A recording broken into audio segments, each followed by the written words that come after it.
Wahab saman Cik Gubat Hakim Ramli.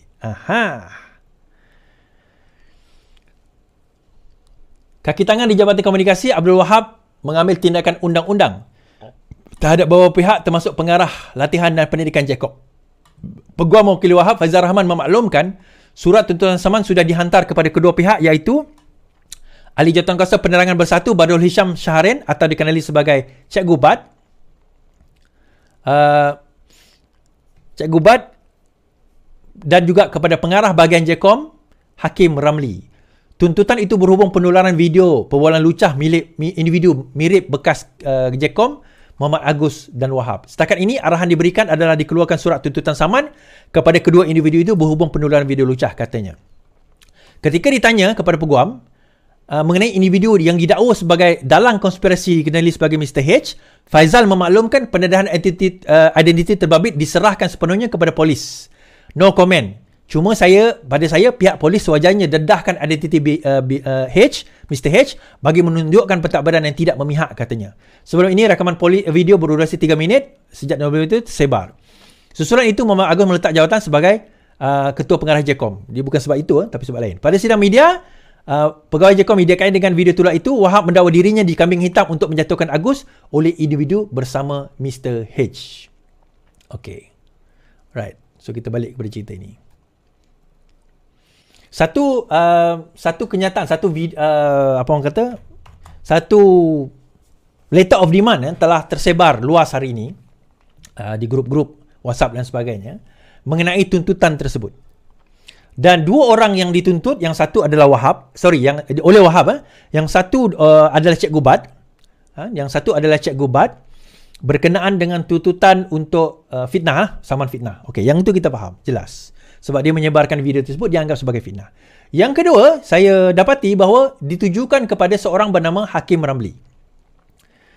Juga dia adalah ketua ketua latihan Jcom di dalam Jcom itu sendiri, Hakim Ramli.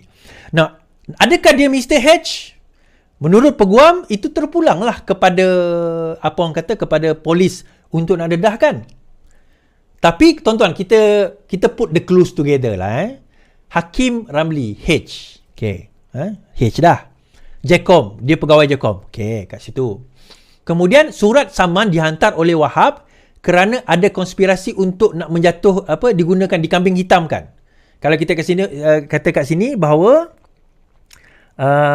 tuntutan saman kepada dua individu berhubung video tersebut kerana mendakwa diri dikambing hitamkan untuk menjatuhkan individu bernama Agus.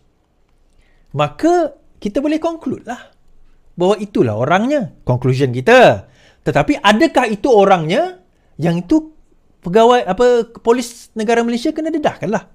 Bagi saya tak perlu kot untuk nak kita sembunyi-sembunyikan lagi sebab saman dah keluar.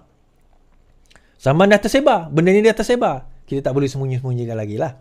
Dan menariknya perkara ini tuan-tuan, dia bukan masalah Mr. H tu sendiri. Tetapi siapa dalang di sebalik Mr. H?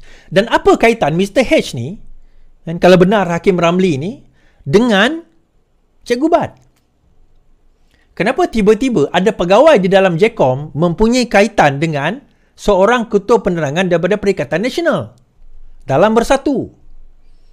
Bagaimana video itu tersebar dan boleh jatuh ke tangan musuh sehingga mengganggu-gugat kerajaan ini? Baru-baru ini, semalam, ada lagi tersebar satu audio dan video. Muka mirip Datuk Seri Anwar Ibrahim. Bercakap dengan perkataan-perkataan yang berbaur seksual, lucah. Tuan-tuan, kan saya kata akan ada keluar video. Semalam dah keluar dah. Ni bukan video yang terbaru, ada video lain yang tiba-tiba keluar. Saya dah kata dah. Ini yang baru first phase ni, tuan-tuan. Kalau saya tak dedahkan macam ni, benda ni akan still going on and going on. Daulah-daulah terpendam ni akan sentiasa berlarutan dan berlangsung dengan, it still continue and continue and continue. Sampai kerajaan ini akhirnya tumbang. Disebabkan oleh bukan orang luar, musuh kita. Bukan oleh pembangkang, tetapi orang di dalam kerajaan itu sendiri. Mereka-mereka yang tak layak berada di tempat tersebut, menduduki tempat tersebut. Itu yang akan berlaku nanti. That's what will happen. Dan kalau perkara tersebut berlaku, jangan putih mata lah. Kalau kerajaan nanti tak mencapai apa yang sepatutnya. Kita sepatutnya, Jcom umpamanya, fokus kepada apa? fokus kepada bagaimana nak menerangkan kepada rakyat tentang perkara-perkara ini. Habis kat situ. Sebab itu saya nak bawa konteks tuan-tuan, ulama jahat. Satu konsep ulama jahat ni. Ulama jahat ni disebut dalam satu hadis. Saya tak pasti kesahihan hadis ini daripada Baihaqi. Boleh verify kalau tak puas hati, tapi banyak lagi hadis lain menyentuh tentang ulama su'. Apa itu ulama su', Suadi? Ulama su' adalah ulama yang jahat. Kan? Ulama yang jahat. Okay? So, ulama jahat itu menyentuh tentang apa? Right. Saya bacakan satu hadis Rasulullah SAW.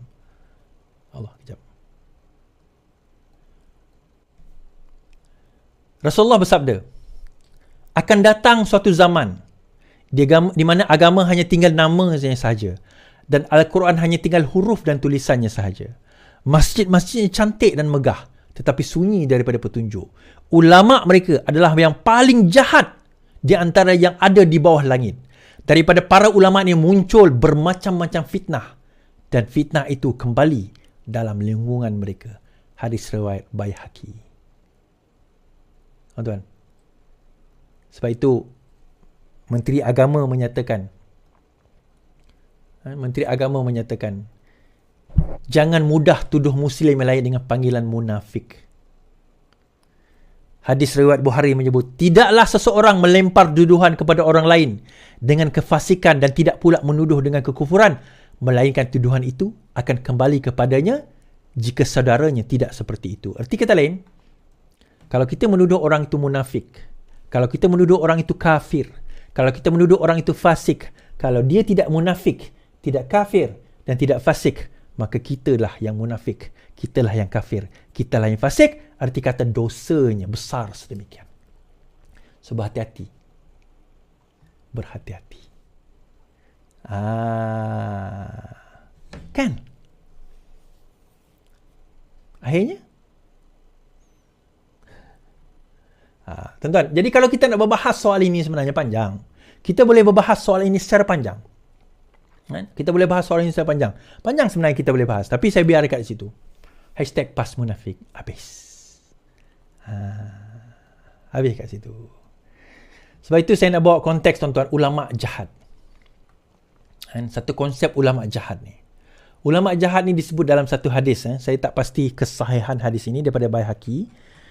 Boleh verify kalau tak puas hati, tapi banyak lagi hadis lain menyentuh tentang ulama su'. Apa itu ulama su', Suadi? Ulama su' adalah ulama yang jahat. Kan? Ulama yang jahat. Okay? So, ulama jahat itu menyentuh tentang apa? Right. Saya bacakan satu hadis Rasulullah SAW. Allah, kejap. Rasulullah bersabda, akan datang suatu zaman di mana agama hanya tinggal nama sahaja dan Al-Quran hanya tinggal huruf dan tulisannya sahaja. Masjid-masjidnya cantik dan megah tetapi sunyi daripada petunjuk. Ulama mereka adalah yang paling jahat di antara yang ada di bawah langit.